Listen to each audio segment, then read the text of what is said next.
Imagina pousar num lugar onde a terra ainda parece inacabada. Você sai do avião, respira fundo e o ar corta como se tivesse vindo direto do começo do mundo. Não tem exagero aqui. Na Islândia, o chão fuma, o gelo avança, a água ferve. E o céu, quando decide aparecer, faz você duvidar se ainda está no mesmo planeta. Tem países bonitos, tem países impressionantes. E tem a Islândia, que parece ter sido desenhada para humilhar qualquer expectativa que você já teve sobre paisagem. Aqui, vulcões e geleiras dividem o mesmo horizonte. Cachoeiras caem como se o mundo tivesse rachado. Praias negras parecem cenário de filme apocalíptico.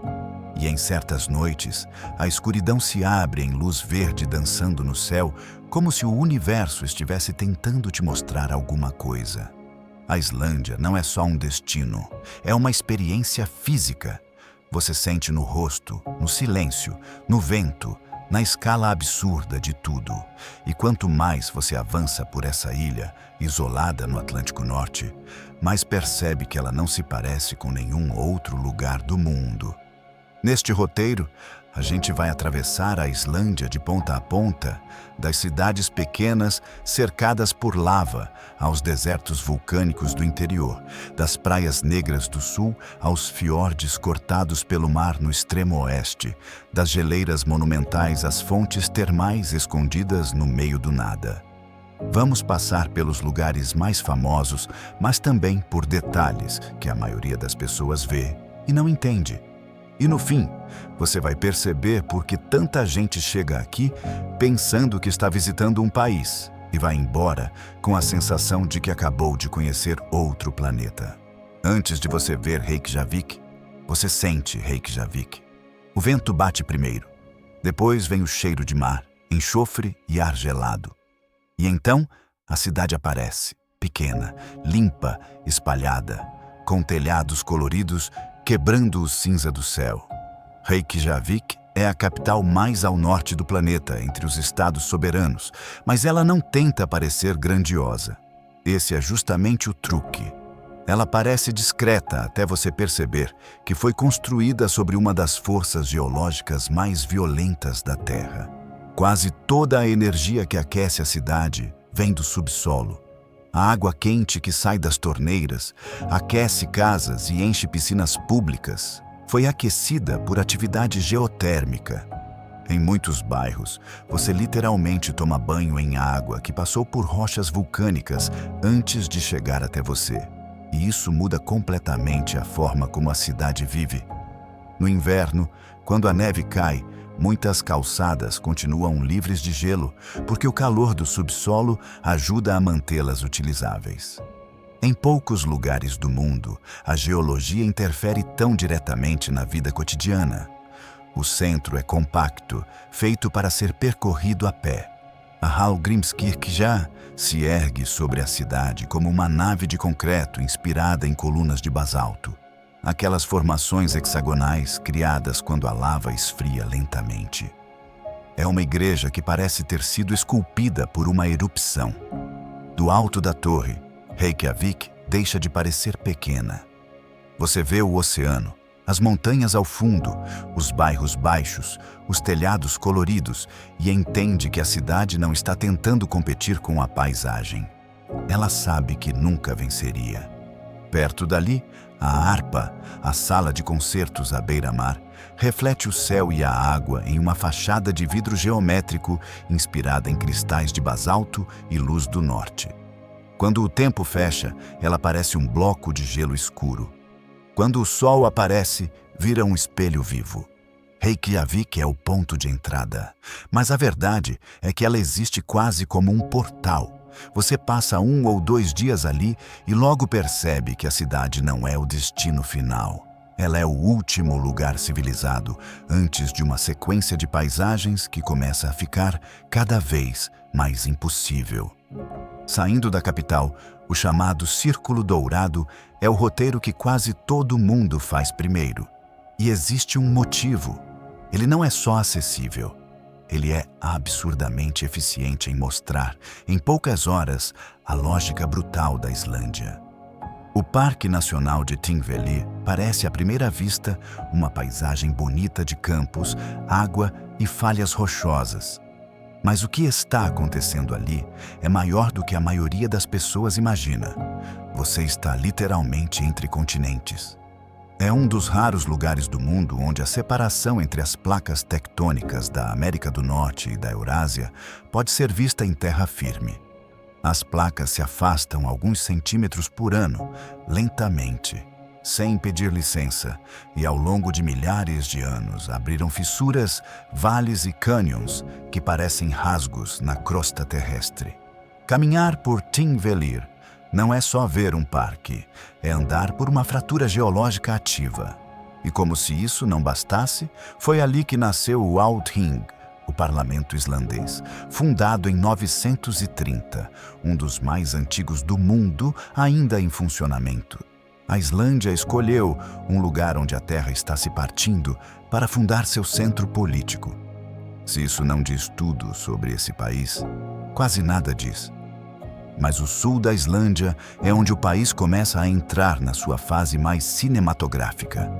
A Ring Road, a estrada que circunda a ilha, leva você por uma sequência de cenários tão ridículos que em qualquer outro lugar pareceriam montagem. Seljalandsfoss é a primeira grande lição. Você vê a cachoeira de longe, elegante, alta, caindo de um penhasco verde, bonita. Só que então, você percebe que pode caminhar por trás dela, e tudo muda.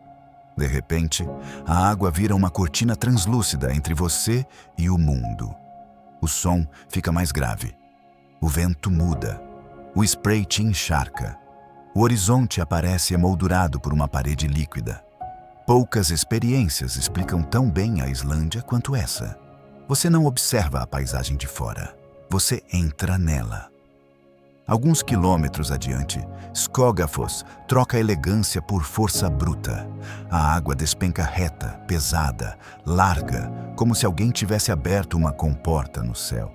Em dias ensolarados, é comum ver um arco-íris quase permanente no spray. Existe uma lenda local de que um tesouro foi escondido atrás da cachoeira por um colono viking. Ninguém provou nada. E, sinceramente, nem precisa. O lugar já parece mítico o suficiente sem ajuda. Vik, o pequeno vilarejo próximo, é um dos lugares onde a escala islandesa fica clara. Uma igreja branca sobre uma colina, algumas casas, um posto de gasolina, um hotel.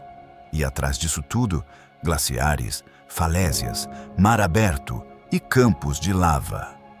É um lembrete constante de que a Islândia não mede grandeza em tamanho urbano. Ela mede em relação entre o humano e o incontrolável. Muita gente acha que a Islândia é toda gelo ou toda fogo. O que torna o país quase insano é que ele é os dois ao mesmo tempo. Sob o Vatnajökull existem vulcões ativos. Em alguns casos, erupções acontecem debaixo do gelo, derretendo enormes volumes de água e criando inundações repentinas conhecidas como Jökulhlaups, enchentes glaciares violentas que podem destruir pontes e estradas inteiras em poucas horas. Ou seja, até a geleira, que parece estável, pode esconder um vulcão em atividade.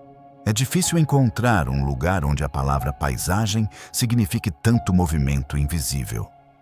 Se você seguir para o interior, a Islândia para de parecer um país e começa a parecer uma simulação. As Highlands islandesas são vastas, vazias, inacessíveis durante boa parte do ano. Cortadas por rios sem pontes, estradas de cascalho e desertos vulcânicos que parecem Marte em alta definição. Landmannalaugar é um dos lugares mais impressionantes dessa região. As montanhas têm cores que não deveriam coexistir: vermelho, amarelo, verde, preto, marrom, laranja, tudo causado por minerais diferentes em rochas vulcânicas alteradas por calor e água.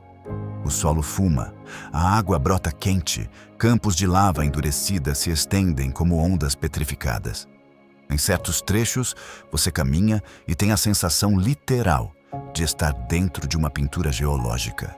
E mesmo ali, No meio desse caos cromático, existem rios gelados, cortando o vale, e pequenas fontes termais onde as pessoas entram para se aquecer. É o resumo perfeito da Islândia. Desconforto e êxtase na mesma cena. Mais ao norte do interior, Askja e Viti levam essa lógica ao extremo. Askja é uma caldeira vulcânica remota em meio a campos de cinza e lava. Em 1875, uma erupção ali foi tão violenta que cobriu partes do leste da Islândia com cinzas e ajudou a desencadear uma onda de emigração. Perto dela fica o lago de cratera Viti, de água azul leitosa. O nome significa inferno. E, honestamente, a Islândia tem esse senso de humor. Chamar um lago lindo de inferno parece perfeitamente coerente quando ele existe dentro de um sistema vulcânico ativo em um deserto de lava. No norte, o tom muda de novo. Akureyri é chamada de capital do norte, embora continue pequena em qualquer padrão internacional. Ainda assim, depois de tantos quilômetros de vazio, ela parece uma metrópole. Fica no fim de um fiorde longo, cercada por montanhas, com uma baía profunda que congela parcialmente em invernos rigorosos. A cidade tem um ritmo próprio, mais íntimo, menos turístico do que Reykjavik, e funciona como base para explorar uma das áreas geotérmicas e vulcânicas mais impressionantes do país. O lago Mývatnin e seus arredores formam um laboratório natural de tudo que a Islândia faz de melhor. Pseudocrateras, campos de lava, fontes de lama borbulhante, fumarolas, cavernas vulcânicas, crateras explosivas, formações rochosas surreais. Mývatnin significa Lago das Moscas, e no verão os insetos realmente aparecem em massa, mas a paisagem faz você esquecer qualquer incômodo em segundos. Em Dimmuborgir, um campo de lava antigo formou torres, arcos e blocos escuros que parecem ruínas de uma cidade construída por gigantes. O nome significa castelos escuros. Não é marketing, é descrição. Perto dali, Namaskard é o tipo de lugar que reconfigura a noção de cheiro e cor. O solo é amarelo, laranja, branco, marrom. Poças de lama fervem. Fumarolas soltam vapor constante. O enxofre domina o ar. Parece que a crosta terrestre afinou demais e qualquer passo errado pode atravessar. É um dos lugares mais abertamente hostis e belos da Islândia. E então vem Dettifoss. Se Gullfoss impressiona pela forma, Dettifoss impressiona pela brutalidade.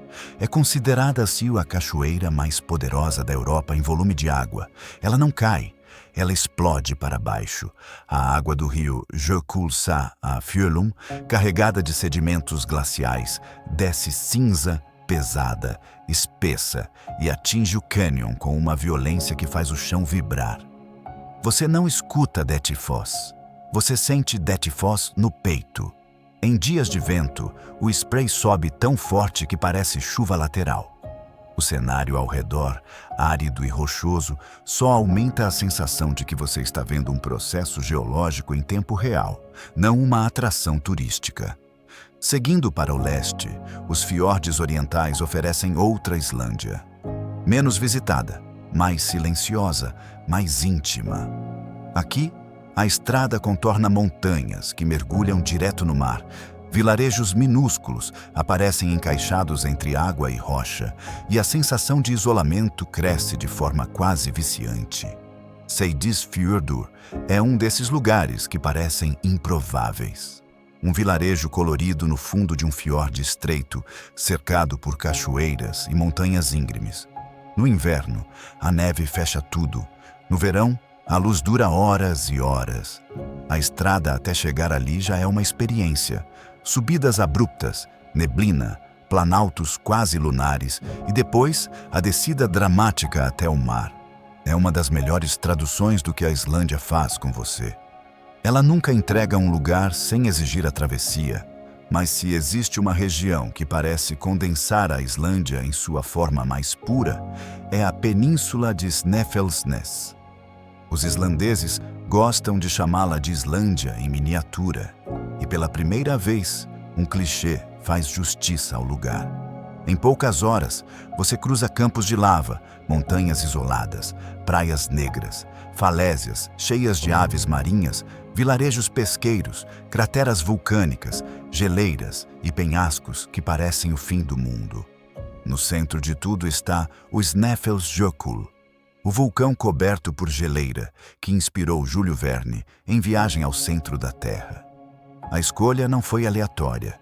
Em dias claros, a montanha domina a península com uma presença quase magnética. Em dias nublados, ela some completamente e parece ter sido apagada do mapa. A Islândia adora brincar com aparição e desaparecimento. Kirkjufell, talvez a montanha mais fotografada do país, fica ali perto, e existe uma razão quase irritante para isso. Ela é perfeita. Um pico isolado, simétrico, emergindo perto do mar, com uma pequena cachoeira em primeiro plano. Ao pôr do sol, com neve no topo ou aurora no céu, o lugar parece renderizado. Só que mesmo ali, no cenário mais famoso, o vento continua lembrando que isso não é um cartão postal inofensivo. É um ambiente real, frio, mutável e muitas vezes severo. Nas falésias de Arnarstap e Helnar, a erosão marinha esculpiu arcos, colunas e paredões de basalto onde aves se empoleiram em centenas. O mar bate lá embaixo com uma força constante, e a caminhada entre os dois vilarejos parece atravessar uma borda entre o habitável e o geologicamente obstinado. No extremo oeste, os Vestfjords são a Islândia, que até muitos turistas da Islândia não chegam a ver.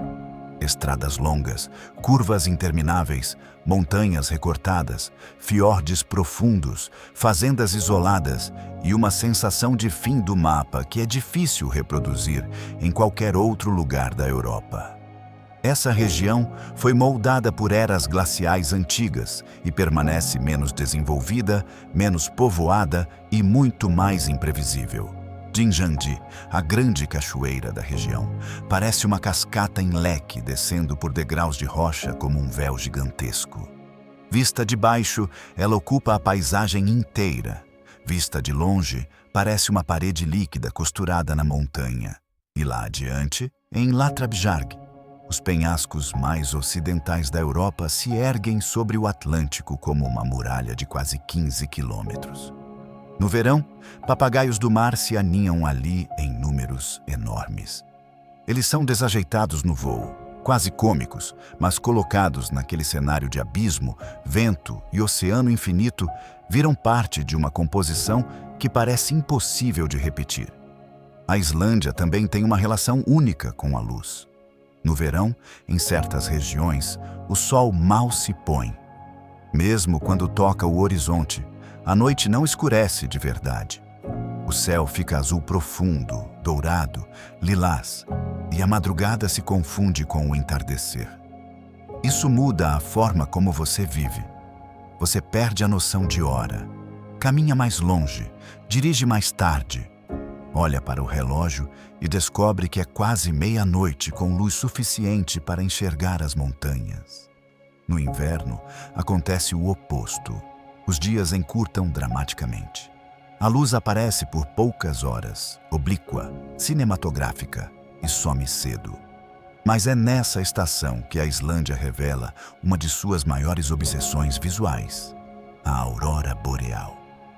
Quando as partículas do vento solar interagem com o campo magnético da Terra, o céu se acende em faixas verdes, às vezes roxas, às vezes avermelhadas, ondulando como fumaça elétrica.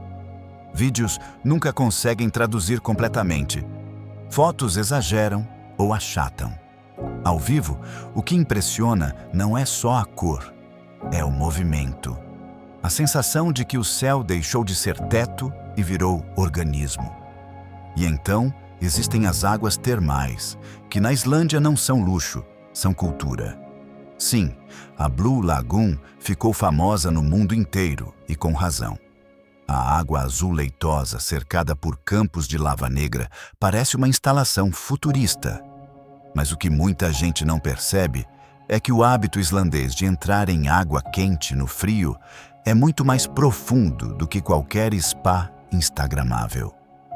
Em cidades pequenas, em bairros residenciais, no meio de vales remotos, existem piscinas geotérmicas públicas e hotspots naturais onde as pessoas conversam, relaxam, resolvem a vida e suportam o inverno. Você pode estar em um vilarejo com algumas centenas de habitantes e ainda assim encontrar uma piscina aquecida impecável, com gente local sentada na água a temperaturas abaixo de zero do lado de fora. É um costume que mistura necessidade, convivência e geologia. Em nenhum outro lugar, a ideia de banho quente ao ar livre em clima brutal parece tão lógica. E talvez seja isso que torna a Islândia tão magnética. Ela não tenta te seduzir do jeito tradicional. Ela não te envolve com excesso, glamour ou monumentalidade urbana. Ela te conquista por exposição. Exposição ao vento, ao silêncio, ao vazio, à escala, à mudança repentina do clima, à sensação constante de que o planeta aqui ainda está em construção. Você pode planejar uma semana impecável, reservar hotéis, mapear rotas, calcular horários. E ainda assim, em algum momento, a Islândia vai desmontar seu roteiro. Pode ser uma neblina que engole uma montanha que você queria ver. Pode ser uma estrada fechada pelo clima. Pode ser uma cachoeira sem nome surgindo do nada no meio de uma encosta. Pode ser uma luz absurda de fim de tarde te obrigando a parar o carro no acostamento só para olhar. Pode ser uma praia negra vazia onde o vento quase te derruba. Pode ser o estalo seco de um iceberg girando na lagoa glacial. Pode ser o som grave de uma fumarola respirando em um campo geotérmico. Pode ser a sensação estranha de estar completamente sozinho em uma paisagem que parece anterior à humanidade. Tem um padrão entre as pessoas que visitam a Islândia pela primeira vez. Elas chegam esperando ver cenários bonitos e saem falando de sensação. Falam do ar, do silêncio, do medo leve que certos lugares provocam.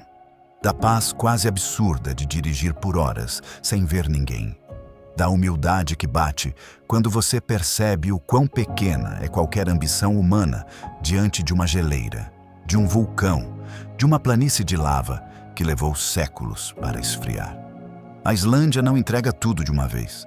Ela te dá camadas. Uma fissura tectônica aqui, um geyser ali, uma praia negra, uma montanha coberta de névoa, um vale de cores impossíveis, um lago glacial cheio de icebergs, uma estrada vazia atravessando nada por tanto tempo que o nada vira personagem.